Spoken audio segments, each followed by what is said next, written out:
बिहार के मिठापुर के पास एक गांव में एक पुरानी हवेली थी। लोग उसे काली हवेली कहते थे। करीब 25 साल पहले वहां रहने वाला पूरा परिवार एक ही रात में गायब हो गया था।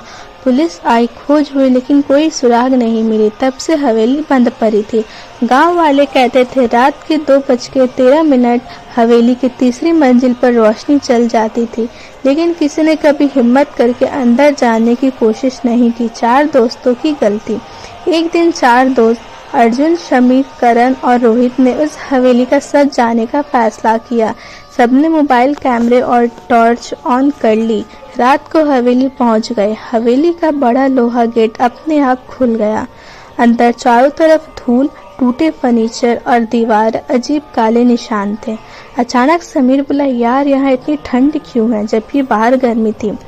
रात के ठीक 2:13 ऊपर से किसी लड़की की रोने की आवाज आई, बचाओ। चारों डर गए, लेकिन अर्जुन ने हिम्मत करके तीसरी मंजिल की ओर कदम बढ़ाया। जैसे जैसे वे ऊपर जा रहे थे, दीवारों पर खून जैसे हाथों के निशान दिखने लगे। फिर अचानक एक बंद कमरा अपने आप खुल गया।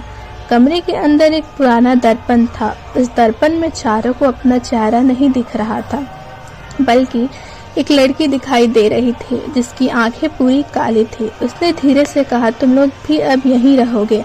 अचानक कमरे का दरवाजा बंद हो गया और फिर कमरे में किसी के तेज कदमों की आवाज आने लगी।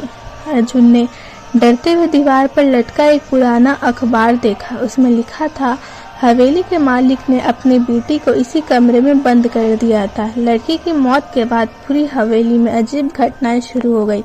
तभी दर्पण टूटा और उस लड़की की परछाई धीरे धीरे उनकी तरफ बढ़ने लगी। अगली सुबह गांव वालों ने हवेली का गेट खुला देखा, लेकिन अंदर कोई नहीं था। सिर्फ एक मोबाइल पड़ा था जिसमें आखिरी रिकॉर्डिंग चल रही थी, वह हमारे पीछे खड़ी है। उसके बाद सिर्फ चीखें सुनाई दी। आज भी लोग कहते हैं रात के 2:13 उस हवेली की तीसरी मंजिल पर 4 परछाइयां दिखाई देती है।